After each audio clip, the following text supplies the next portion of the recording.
Welcome back to my channel. If you're subscribing, then hey, if not, go ahead, click subscribe button, give this video a thumbs up, because if you're not Lash by saying why you Lash by period.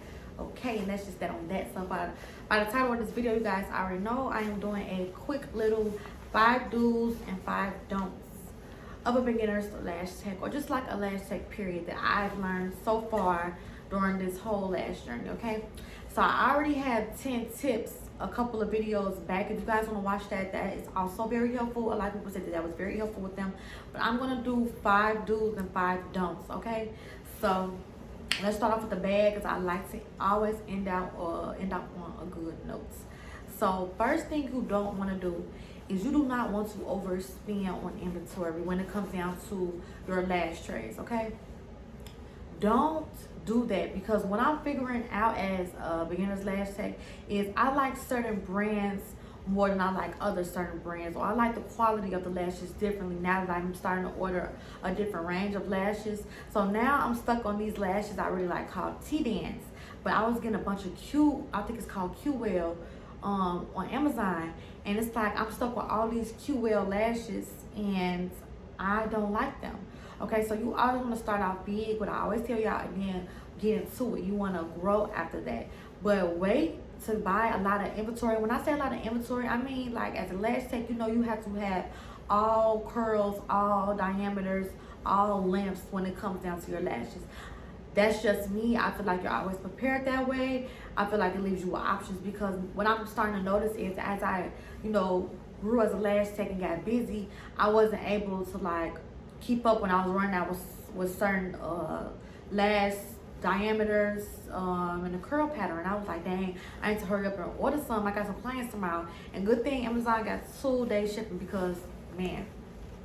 So it's just always so important to have every single tray, but do that at a later time. Okay, so start small and then go into it. Okay, second thing you do not want to do as a beginner's lash tech is you do not want to make a sanitation mistake.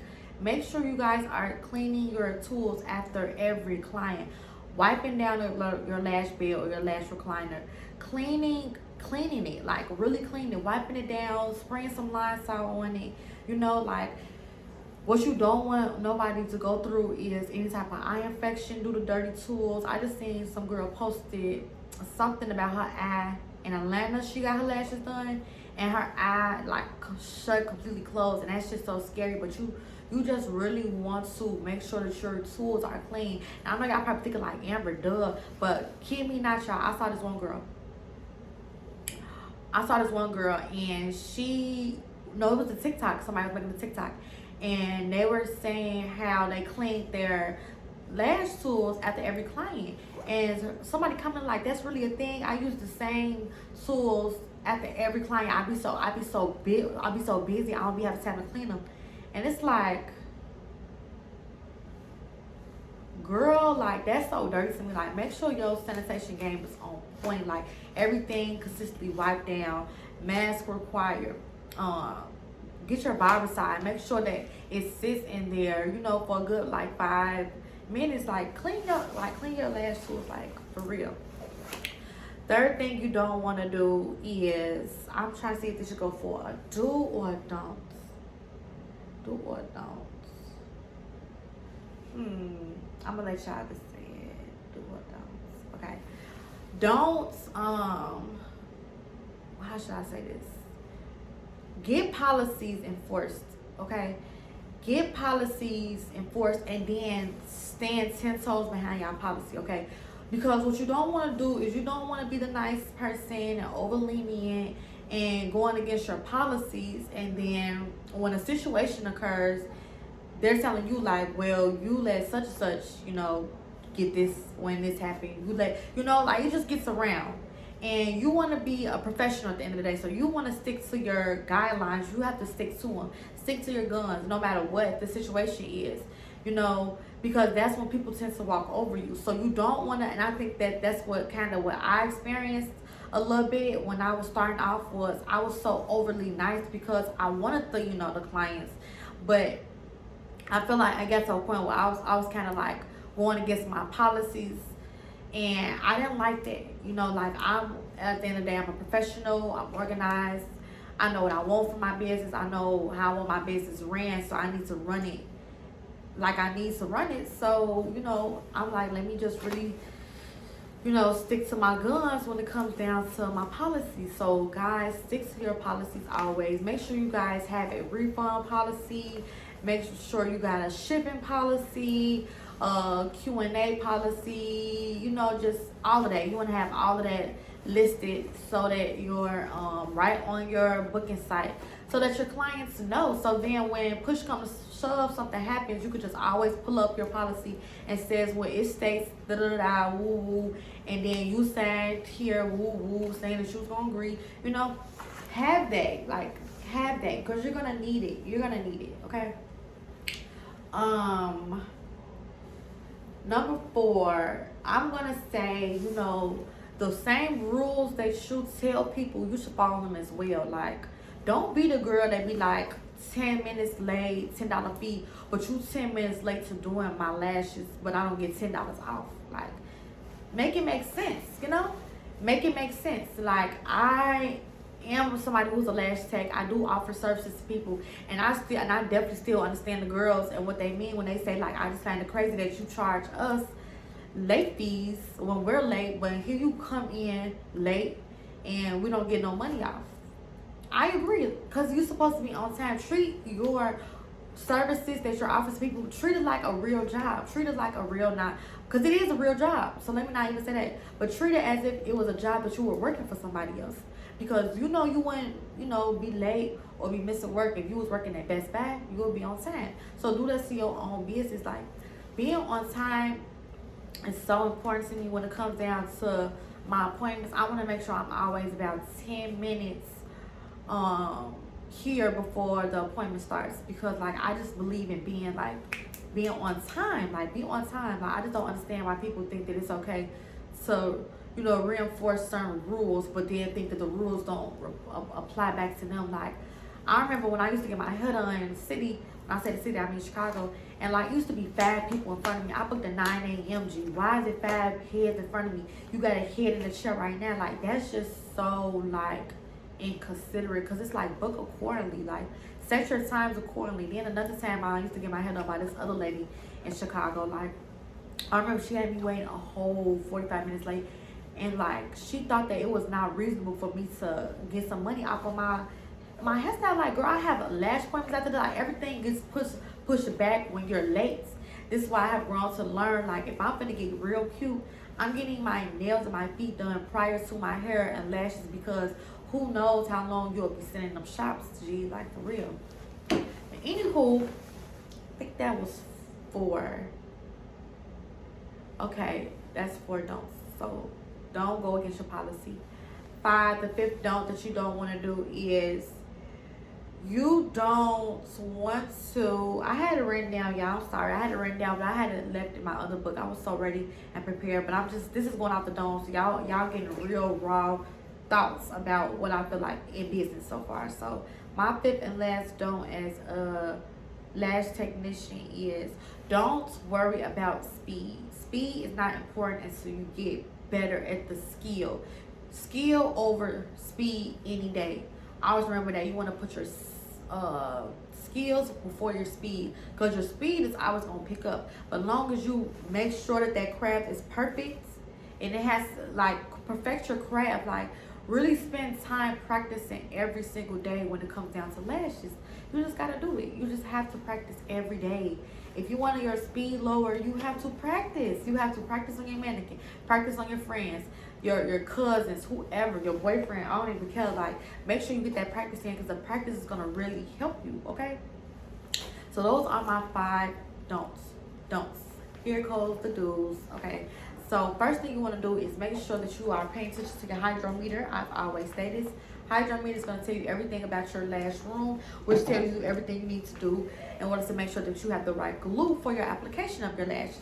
So the humidity is important, because if you have a low humidity, like my mask is about 20 to 25 like every single day, especially because of the cold. You want to get some lashes that work in that humidity frame. You don't want to get a lash glue that only cures when it's about 40 to 50% and the temperature has to be 74% degrees Fahrenheit. No, get you some glue that lasts for you. So my suggestion would be PLA. I will use either the Halo or the Onyx. Onyx if you're a beginner, because the drying time is 2 to 3 seconds. 2 to 3 seconds, and then Halo is about 1 to 2 seconds, so it's a little quicker. So I would definitely, if you are a beginner lash tech and you're looking for, and you have low humidity in your room, I definitely recommend Onyx, because the drying time is slower. Okay, so pay attention to that, because, and what also helps with the humidity in your room is a humidifier. Okay, do not get a dehumidifier like I did, which is crazy, because I just learned that I needed a humidifier, because a dehumidifier just takes away all the moisture in your lash room, and we want moisture in our lash room. It makes the glue stay longer. So I bought me a humidifier from Amazon. I do have it. I'm gonna put it in here probably like tomorrow when I come up here back to my suite, because I forgot it. But that should also help me when it comes down to my my application. And then the next thing that I would definitely recommend is focusing on what technique works for you when it comes down to lashing. I like to hop eye to eye, and then I like to do outers, inners, and then the middle. So that's my technique. And the reason I say this is because I spent so many times, I went through like probably about like 4 different techniques of how I was going to do lashes before I figured which one was more efficient for me. So when I first started lashing, I used to lash each eye separately, and I found out that didn't work for me because the symmetry wasn't on point like it should be. Then I started switching on and off, but I was doing outers and then all the way to inners, like from each eye. So I would go on this eye, out, in. I would go all the way in. That was taking too long for me, because I was realizing that I was literally trying to lash every single lash, so it took me too long. I didn't like that. So then my third technique, I believe, was I did like the outers, the inners, and then I spent one section in the middle for this eye separately, and then this section in the middle separately. Then like that, because that took too long. So then I did the outers on each eye at the same time, so I bounced back just to have enough time, so the glue could have enough time to actually dry. So I will lash this outer, then lash this outer, then I will lash this inner, and then I will lash the outer, inner, and I will go back and forth, and then I'll do the middle lastly, but I will do it on both sides, and that works the fastest for me. Like, I do lashes in about 2 hours and 30 minutes now because of that technique. So find a technique that works for you. And also, are you a person that likes to lash on top of the eye, on the side, or under? I like lashing under, unless they have straight lashes. Then I like to lash on top. So placement, I guess number 3. Focus on your placement. How are you actually placing the lashes? You know, like, are you just barely attaching the base to the natural lash? Are you placing too close to the waterline?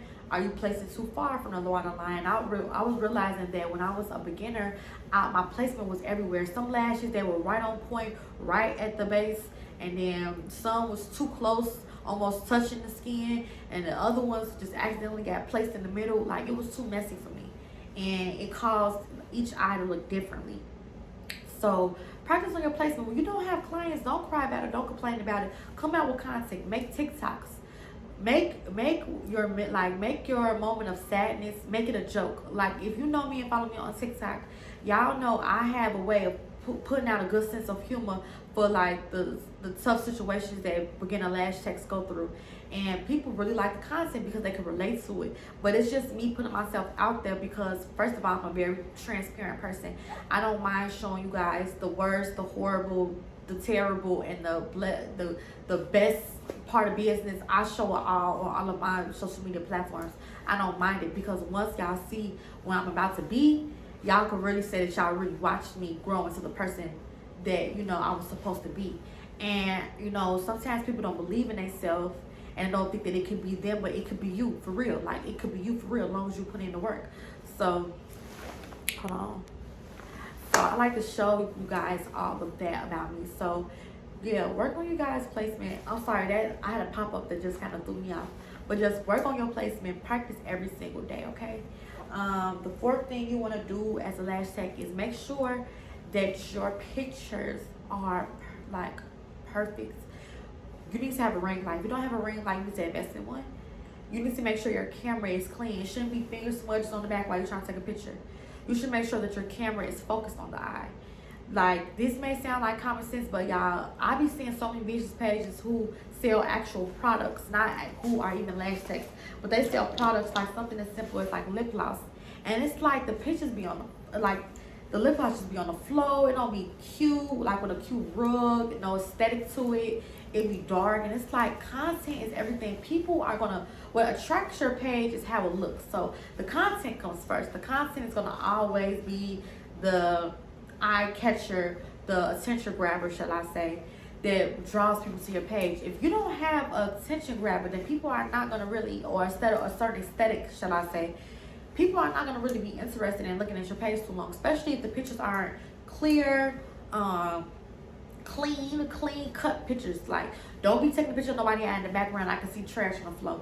Like, make sure that all of your pictures and your content is crisp, clean, nice, because it let people know that you care about what you're doing. Because why would you want a messy background and a picture of your business? Like, keep it cute, keep it professional, okay, period. And last but not least, don't give up.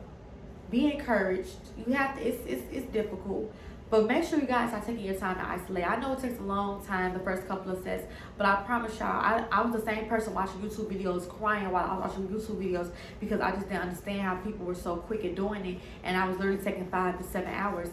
Y'all, it could be you. I know it don't feel like it, but if you just be consistent with doing it, keep practicing on people, keep doing, you know, starting off lashes for free, you know, tips are required. I mean, tips are appreciated but not required. You know, keep doing that until you build like confidence in yourself. Because I feel like once I was confident in what I was doing, then I was able to, you know, take on more people, feel more confident about my work, and you just have to build it. So that's all I have for you guys today. I hope you guys enjoyed this video. I hope I was able to answer all of you guys' questions. If you have any more questions, make sure you leave a comment in the description box. Until then, I'll see you guys in my next video. Bye, Lash Babes.